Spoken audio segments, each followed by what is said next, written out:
Es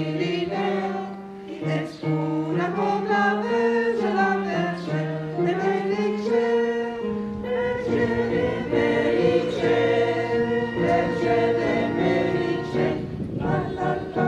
Les caramelles, la primera documentació que es té és les caramelles de Barcelona, que és de l'any 1776. Prèviament es tenen en compte, però no documentat, que se n'havien fet al segle XVII. Consisteix en que té una vessant religiosa i que acompanya la resurrecció de Jesús.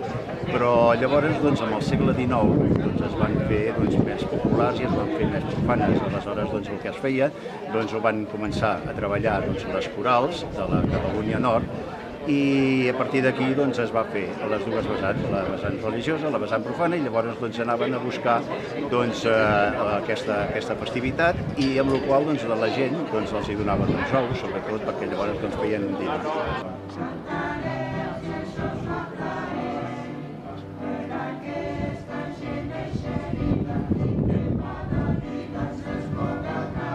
Hem de fer que les tradicions es vagin mantenint i que hi hagi un grup de gent que les apoyi i que al mateix temps també que puguem anar veient que també a través dels nens i a través de la gent que vol participar està obert a tothom.